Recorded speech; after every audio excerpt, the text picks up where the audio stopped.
8h36, hora da nossa conversa com o Fernando Schiller aqui no Jornal da Bandeirantes. Gente, antes de chamar o Schiller, vou chamar um trechinho do que disse ontem em entrevista exclusiva ao Canal Livre da Band o ministro do Supremo Tribunal Federal, Gilmar Mendes. O Schiller participou dessa entrevista do Canal Livre, junto com o Fernando Mitre, o Rodolfo Schneider e o Felipe Vieira, e o ministro disse o seguinte a respeito da situação do sistema jurídico penal brasileiro. É preciso de uma reforma, né?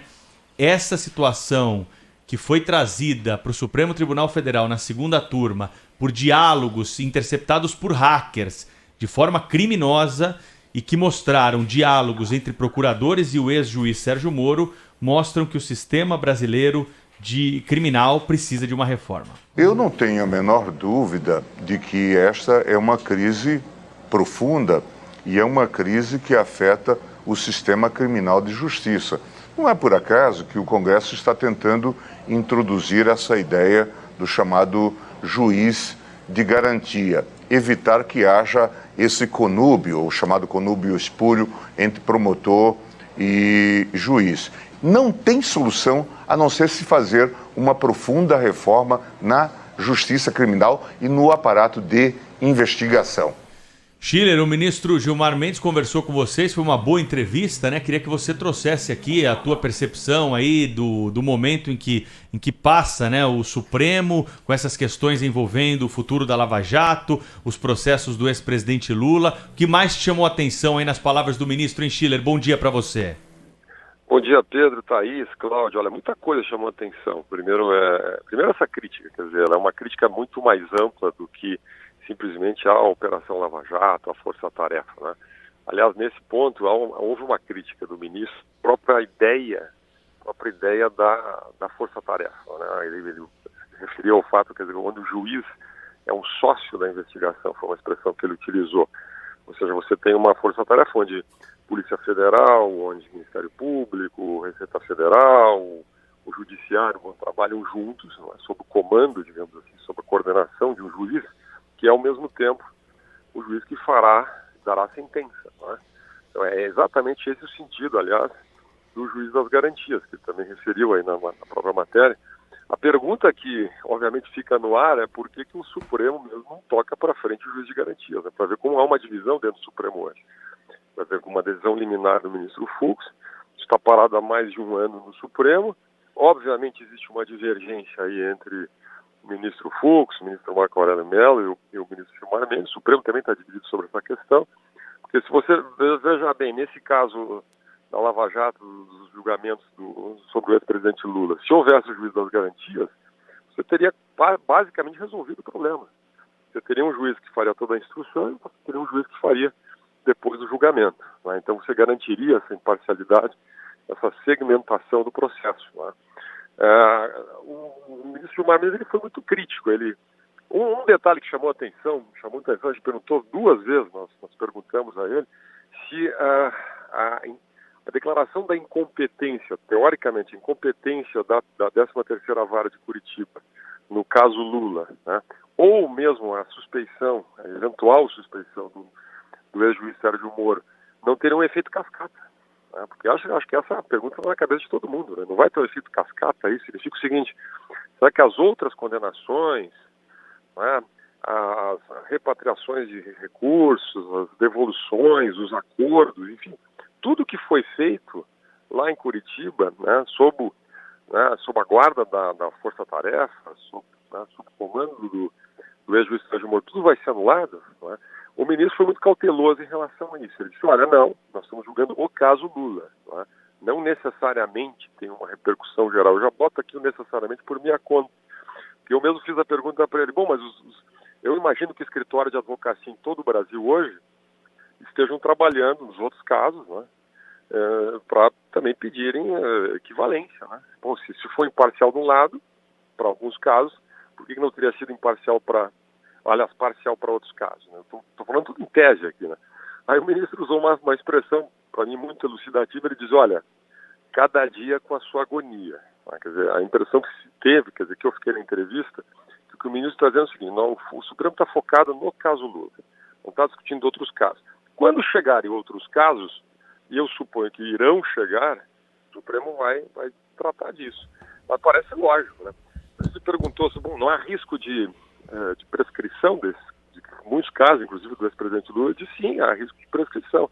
A impressão que se tem é que o ministro diz o seguinte: olha, não é culpa do Supremo, né? Se eventualmente foi mal conduzido, não estou dizendo que foi mal conduzido, estou dizendo se eventualmente o Supremo considerar que foi mal conduzido, não é culpa do Supremo que haja prescrição, na medida que o ex-presidente Lula tem mais de 70 anos, tem aí chance de prescrição. Schiller, não lhe passou a impressão de que parece tudo ter sido montado para livrar o Lula? Porque se qualquer coisa que aconteça depois disso, se vai ter efeito cascata, qual que será o destino da Lava Jato, enfim, tudo isso aí é irrelevante, porque o objetivo parece ter sido mesmo o de livrar Lula sob qualquer circunstância, né, sob qualquer argumento. Nós entrevistamos aqui o ministro Marco Aurélio e ele disse, por exemplo, que esse princípio da territorialidade, né, que serviu de pretexto para livrar o ex-presidente ou anular suas condenações, já foi derrubada pelo próprio Supremo. Há decisões súmulas do Supremo Tribunal Federal no sentido contrário.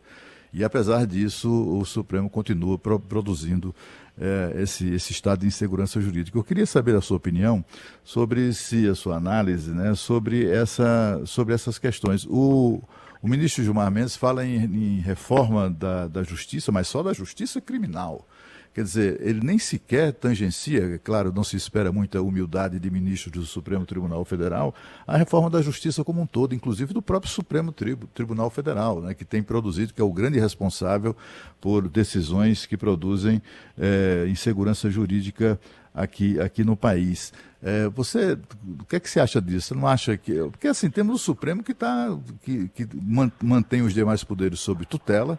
Quem manda no país de fato é o Supremo. Por que o presidente da República manda? Ele foi eleito para isso, para tomar decisões, mas todas as decisões dele são facilmente derrubadas no Supremo Tribunal Federal por qualquer partido com um deputado, como acontece com o partido Rede. O que é que você acha? Você vê sinceridade nessa declaração do ministro, no sentido de que é preciso reformar a justiça, mas quando ele diz só a justiça criminal, já mostra uma certa, como é que diria, olha, mexa em tudo, só não mexa na minha parte, digamos assim. Né? Como você avalia esse quadro? Olha, Cláudio, primeiro, que há, digamos assim, injunções políticas, ou seja, nesse tipo de decisão, óbvio que há. Né? Por exemplo, o ministro Fachin, que tomou essa decisão, coisa de 4 semanas atrás, ele fez duríssimas críticas ao presidente Bolsonaro. Né? Quer dizer, duríssimas críticas e críticas políticas, críticas alinhadas com a postura da oposição. Aqui eu não estou dizendo que elas estão corretas ou não corretas. Sempre digo que o nosso ouvinte aqui da Band é maduro, é adulto, ele sabe fazer essa avaliação. Mas ele listou as críticas, ele incorporou esse discurso da ameaça à democracia, enfim, que é o discurso da ala mais radical da oposição ao presidente Bolsonaro. Você veja que é um ministro do Supremo opinando sobre o presidente da República, sobre um outro poder, sobre o caráter do presidente, sobre as intenções do presidente. Uma crítica, eu diria, uma crítica que a mim deixaria vermelho. Eu também não estou dizendo que ela é certa ou não, cada um pode ter a sua opinião, mas é uma crítica política.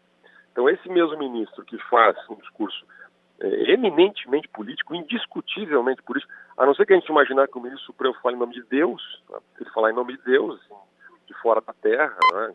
Não fala em nome de Deus nem de fora da terra, fala daqui de dentro, é um juízo político. Aí ele dá essa decisão que obviamente beneficia o ex-presidente Lula, principal adversário do presidente Bolsonaro. Se tem ou não alguma armação, alguma articulação, alguma intencionalidade nisso, Cláudio, eu não julgo. É aquela história, né? Parece muito, mas se tem realmente, cada um pode julgar. É muito difícil entrar aí no coração das pessoas e ver isso. Tá? Agora, há um outro ponto interessante, eu mesmo fiz a pergunta a ele, mas um pouco na linha do que estás dizendo, que é o seguinte, se há uma acusação em relação à Operação Lava Jato de ter utilizado métodos heterodoxos, né? Onde o juiz fala com procuradores, etc. Todos os métodos heterodoxos que, digamos assim, atropelam um pouco o formalismo jurídico, né? A letra da lei, assim, por diante. Né? Será que o próprio Supremo não faz isso? Né? Por exemplo, inquérito das fake news, aquela interpretação altamente heterodoxa do artigo 43, enfim, decisões como tu se referiste, recentemente a gente viu aquela decisão, quase decisão, mas foi um voto do ministro Gilmar Mendes, no tema da possibilidade da sucessão na Câmara e no Senado, altamente heterodoxa. A Constituição diz uma coisa, faz outra. Quando você faz outra coisa que não está na Constituição, isso a gente chama de heterodoxia, ou seja, cria-se uma série de interpretações que estão muito além do texto da lei. Né? Então, se o próprio Supremo dá esse exemplo, isso não acabaria tendo repercussão na Justiça? Quer dizer, então, o ministro defendeu a interpretação do artigo 43. Disse, olha, é verdade, foi uma interpretação diferente, mas a gente já vinha, de alguma maneira, utilizando ela em algum outro caso, foi elogiado internacionalmente. Enfim, ele defendeu isso, quer dizer, defendeu essa tese de que era preciso combater os grupos radicais e tal.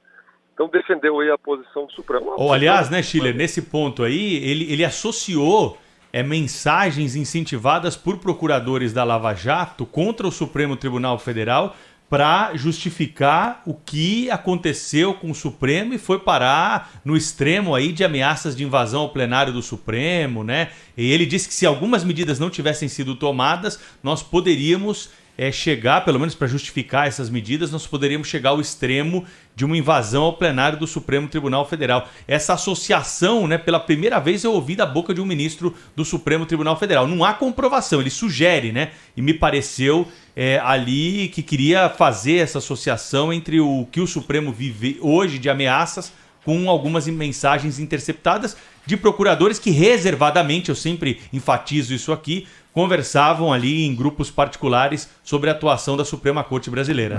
Mas também me permita, Schiller, acrescentar o seguinte, também assim, é no mínimo perturbador a gente imaginar ou haver constatado que de maneira deslavada o ministro do Supremo Tribunal Federal, como é que eu diria, sustenta a sua acusação contra a Lava Jato, os procuradores e, sobretudo, contra o ex-juiz Sérgio Moro, sustenta tudo isso em cima de gravações cuja autenticidade sequer foi periciada. É por isso que eu sempre enfatizo, Cláudio, foram mensagens hackeadas, né, de conversas que o Supremo, e o Schiller sabe, e os nossos ouvintes também, até o ministro falou sobre isso, a questão da prova ilícita que é usada hoje pelo Supremo para absolvições, né, para anulações e não para condenações, né, Schiller? Esse ponto ficou claro ontem, né? Quer dizer, o ministro basicamente fez uma defesa do uso dessas provas obtidas ilegalmente, né? Não é que fez uma defesa no sentido, porque isso não está no nosso ordenamento jurídico, mas, vamos lá, boa parte do voto do ministro, do tema da suspeição, é baseado nesses diálogos que foram obtidos, né, por hacker de maneira criminosa. É óbvio isso. Eu acho que ninguém nega isso, o próprio ministro não nega isso. Inclusive, ele fez uma alusão ontem muito interessante. Ele disse, olha, nas 10 medidas contra a corrupção, um dos pontos, segundo o ministro, era exatamente a possibilidade do uso de informações obtidas ilegalmente. Né? Então, quer dizer, ele até aponta aí uma contradição. Bom, as pessoas defendiam isso lá na época e agora estão criticando, né? Estão criticando. O problema, claro, que não foi transformado em lei, né? Então, quer dizer, na verdade é o seguinte, quer dizer, o Supremo utiliza métodos heterodoxos, é inegável que utiliza métodos heterodoxos, e ao utilizar métodos heterodoxos acaba perdendo um pouquinho da condição de fazer essa crítica aí, né? O último ponto que me chamou a atenção, ele fez uma crítica muito dura às medidas chamadas prisões preventivas, citou o caso do ex-reitor lá da Universidade de Santa Catarina, citou o caso do ex-presidente Temer, falou que são prisões que respondem à mídia, isso de alguma maneira ficou regulado lá no pacote anticrime, né? Um dos pontos foi aquele que precisa renovar as prisões preventivas a cada 3 meses, que acabou sendo, na verdade, flexibilizado pelo próprio Supremo Tribunal Federal. E um último ponto, que a mim foi o que mais agradou nisso tudo, para falar a verdade, mas como cientista político aqui, né, eu fiz a pergunta porque o ministro Gilmar Mendes ele tem uma proposta de mudança do sistema de governo no Brasil. Está totalmente fora da discussão da Lava Jato e assim por diante, porque ele vê essa crise o tempo inteiro entre executivo, congresso, governabilidade, tomada de decisão. Ele propõe, já tem um projeto pronto, já apresentou ao Congresso, apresentou ao ex-presidente Temer, Bolsonaro acho que não quis falar sobre isso, é a ideia de implantação do semipresidencialismo, ou seja, onde você teria um presidente eleito, né, mas o governo seria de responsabilidade do parlamento brasileiro. É um pouco como acontece em Portugal, na França, de certa maneira, em vários países europeus, né? Aí cada um pode julgar, mas acho que é um tema relevante, não para agora, mas para o país discutir seria esse o melhor modelo, né? Ou a gente continuar com o nosso chamado presidencialismo de coalizão, que aliás foi definido o plebiscito de 1993. Fernando Schiller conosco aqui no Jornal da Bandeirantes. Gente, obrigado pela participação ao vivo aqui em Schiller. Bom trabalho para você, até a próxima. Boa semana, grande abraço. 8h51.